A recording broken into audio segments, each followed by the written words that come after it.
स्वागत है आप सबका मेरे आज के इस वीडियो में। आज का हमारा मुख्य बिंदु है प्रोनाउन, जो कि पार्ट्स ऑफ स्पीच का दूसरा भाग है। पार्ट्स ऑफ स्पीच का पहला भाग, जिसे नाउन कहते हैं, उसके बारे में मैंने आप लोगों तक एक वीडियो प्रोवाइड की है। अगर आप लोगों ने उस वीडियो को नहीं देखा है तो आपको उसका लिंक मैं इस वीडियो के माध्यम से आप लोगों तक पहुंचा दूंगी। आप लोग वहां जा कर के पिछला वीडियो देख सकते हैं और उसके बारे में आप लोग जानकारी कर सकते हैं। आज के वीडियो के माध्यम से हम लोग प्रोनाउन के बारे में पढ़ेंगे। प्रोनाउन किसे कहते हैं, प्रोनाउन की परिभाषा क्या है, इंग्लिश ग्रामर में किन किन शब्दों को हम लोग प्रोनाउन के नाम से जानते हैं, उनका किस प्रकार वाक्यों में प्रयोग किया जाता है तथा प्रोनाउन के कितने भाग होते हैं। तो चलिए हम लोग शुरू करते हैं। प्रोनाउन।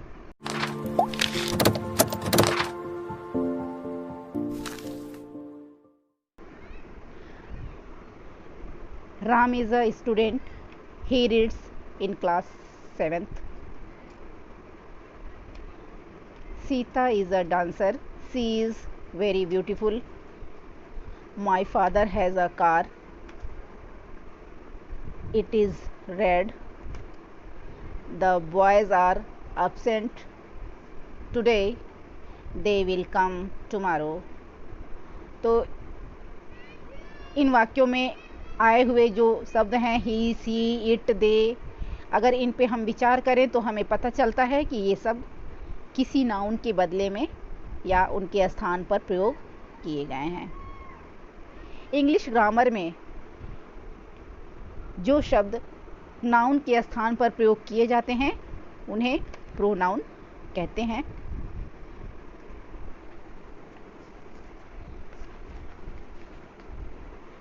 इसका इंग्लिश में हम लोग डेफिनेशन देख लेते हैं।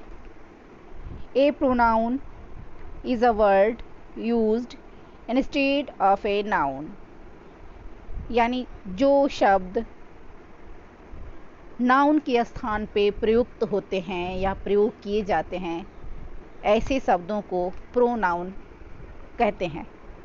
इसका दूसरा है definition, A pronoun stand for a noun, यानी ऐसे शब्द प्रोनाउन कहे जा सकते हैं जो नाउन के बदले में प्रयोग हों, वाक्यों में उनको लिखा जाए। तो प्रोनाउन की परिभाषा से हमें स्पष्ट होता है कि प्रोनाउन क्या है, एक सब्स्टिट्यूट है, यानी नाउन की जगह पे वो शब्द कार्य करता हो। नाम किसी व्यक्ति का नाम है और वाक्य में हम बार बार किसी व्यक्ति का नाम लिखेंगे तो पढ़ने में अजीब सा लगेगा, उसके लिखने में तथा पढ़ने में भद्दा सा आएगा, थोड़ा सा भद्दापन महसूस होगा। और इस भद्देपन को दूर करने के लिए, अपने वाक्यों को सुंदर, आकर्षक, प्रभावशाली बनाने के उद्देश्य से हम नाउन के बदले में जिन शब्दों का प्रयोग करते हैं उन शब्दों को हम लोग प्रोनाउन कहते हैं। ऐसे शब्द इंग्लिश ग्रामर में प्रोनाउन कहलाते हैं।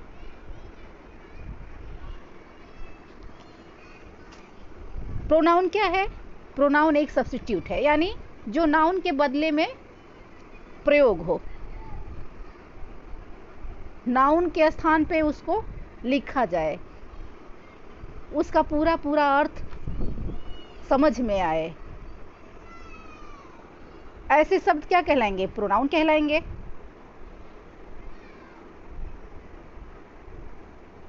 Ram is my friend. Ram reads in my class.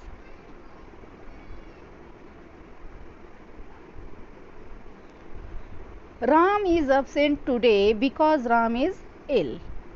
तो यहाँ पे हम लोग देख सकते हैं कि राम एक व्यक्ति का नाम है और इस पूरे सेंटेंस में जहाँ हम देख रहे हैं बार बार राम का प्रयोग किया गया है।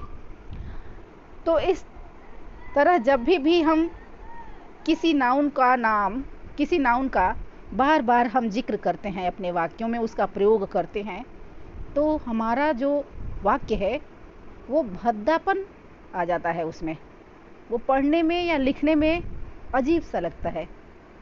इस भद्देपन को दूर करने के लिए, अपने वाक्यों को प्रभावशाली तथा आकर्षक बनाने के उद्देश्य से हम जिन वर्ड्स को नाउन के स्थान पे प्रयोग करते हैं या लिखते हैं, ऐसे शब्दों को इंग्लिश ग्रामर के अंतर्गत प्रोनाउन कहा जाता है।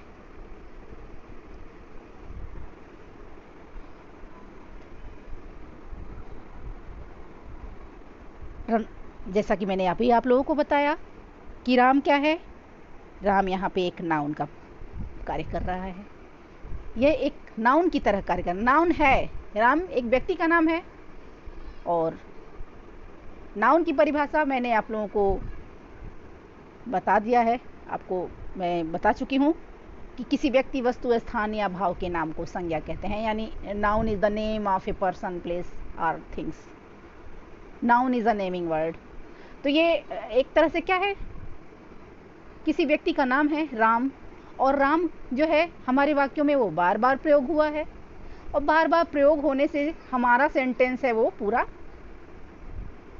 मतलब अजीब सा लग रहा है पढ़ने में। इसके भाव समझ में तो आ रहे हैं, लेकिन पढ़ने में आकर्षक नहीं लग रहा है। और इस वाक्य को सुंदर, आकर्षक, प्रभावशाली बनाने के उद्देश्य से इस राम शब्द के स्थान पर हम जिन शब्दों का प्रयोग करते हैं वे शब्द प्रोनाउन कहलाते हैं। अब राम के स्थान पे अगर हम लोग ही का प्रयोग करें तो यही भद्दापन क्या हो जाएगा, समाप्त हो जाएगा। जो बार बार हम लोग राम का प्रयोग कर रहे हैं, अगर इस राम की जगह पे एक बार वाक्य के शुरू में, स्टार्टिंग में ही राम लिखकर और उसके बाद जो आने वाले शब्द हैं उनमें अगर हम राम के स्थान पे ही का प्रयोग करें तो सेम चीज़, बिल्कुल सेम थिंग्स, वही चीज़, वही विषय वस्तु, वही वाक्य पढ़ने में भी आकर्षक लगेंगे, सुनने में भी अच्छे लगेंगे, और पूरा इसका जो भद्दापन है वो भी समाप्त हो जाएगा, अच्छा लगेगा। तो इसको हम लोग यहाँ देखेंगे कि जो मैंने अभी ऊपर पढ़ा वाक्य, उसी को दोबारा मैं यहाँ पे लिख रही हूँ आप लोगों के सामने। आप लोग ध्यान दीजिएगा।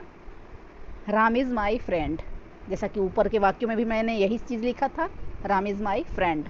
और मैंने लिखा था Ram reads in my class, लेकिन यहाँ पे मैंने लिखा है राम की जगह पे he reads in my class. He is absent today because he is ill. तो इसमें हम लोग ध्यान देंगे कि ये जो राम है, ऊपर के वाक्यों में बार बार राम का प्रयोग किया गया है, लेकिन यहाँ पे मैंने राम की जगह पे सिर्फ शुरू में एक बार राम का यहाँ पे प्रयोग किया है, और इसके बाद मैंने देखिए यहाँ पे ही का प्रयोग किया है राम की जगह पे, और यहाँ पे भी मैंने ही का प्रयोग किया है, और यहाँ पे भी। यानी ये जो ही है, ही क्या है, एक सर्वनाम है, एक नाउन का वर्ड है, और ये प्रोनाउन का वर्ड है जो इस नाउन के बदले में प्रयोग किया गया है, यहाँ पे प्रयोग किया जा रहा है।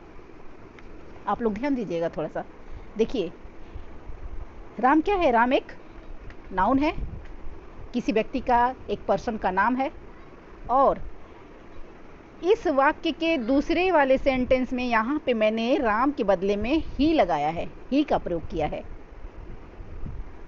यहाँ पे भी मैंने ही का प्रयोग किया है, और यहाँ पे भी। तो इस प्रकार हम देख सकते हैं कि बार बार राम का प्रयोग किया जा रहा था, तो वाक्य हमारा बड़ा अजीब सा भद्दापन लग रहा था पढ़ने में। अब यहाँ वही चीज़ हम लोग पढ़ रहे हैं, लेकिन वो भद्दापन नहीं है, ये वाक्य आकर्षक लग रहे हैं, पढ़ने में अच्छे लग रहे हैं, सुंदर लग रहे हैं, और हमें पूरा इसका अर्थ भी समझ में आ रहा है, पढ़ने में रुचिकर लग रहा है।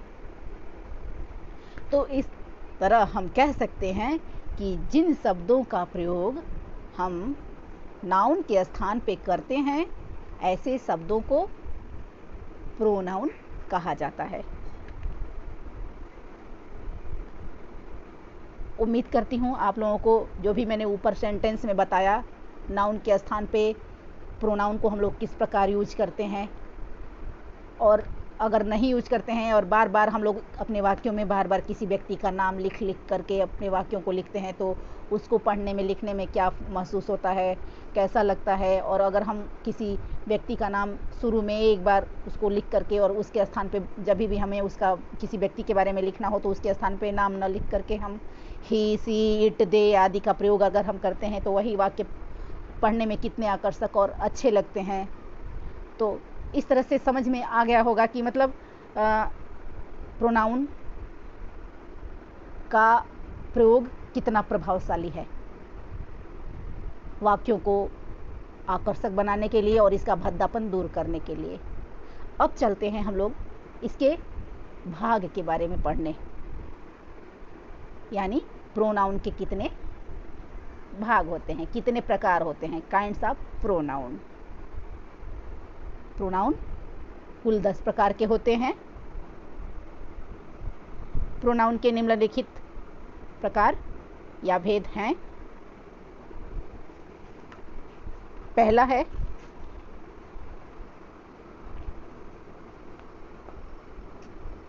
Personal pronoun. पर्सनल प्रोनाउन को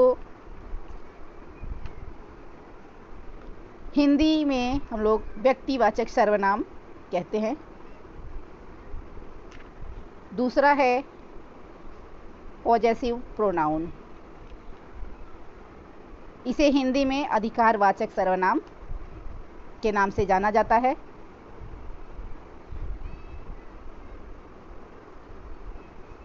तीसरा है रिफ्लेक्सिव प्रोनाउन, यानी निजवाचक सर्वनाम।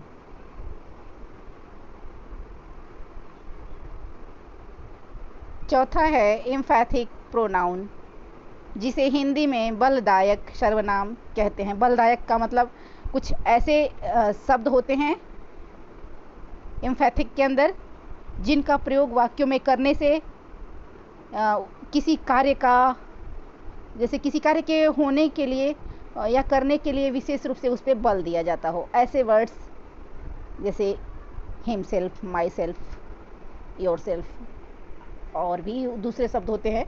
अब इसके बारे में मैं आप लोगों को अगले वीडियो में बताऊंगी। पांचवा है डेमोन्स्ट्रेटिव प्रोनाउन या संकेतवाचक सर्वनाम। Demonstrative pronoun. छठा है इंडेफिनिट प्रोनाउन, जिसे देखिए डेमोन्स्ट्रेटिव को हम लोग हिंदी में संकेतवाचक सर्वनाम के नाम से जानते हैं। संकेत का मतलब किसी चीज़ को दिखाना, दर्शाना, बताना कि यह मेरा है और वह तुम्हारा है, या ये क्या है और वह क्या है। यानी किसी चीज़ को, किसी व्यक्ति को, किसी स्थान को संकेत के माध्यम से, सांकेतिक प्रयोग करके और ऐसे शब्दों का प्रयोग करके, जब ऐसे शब्द प्रयोग होते हैं तो उन्हें डेमोन्स्ट्रेटिव प्रोनाउन कहते हैं और हिंदी में संकेतवाचक सर्वनाम कहा जाता है। छठा है इंडेफिनिट प्रोनाउन, और इंडेफिनिट प्रोनाउन को अनिश्चयवाचक सर्वनाम कहते हैं। सातवां है डिस्ट्रीब्यूटिव प्रोनाउन, यानी व्यष्टिवाचक सर्वनाम।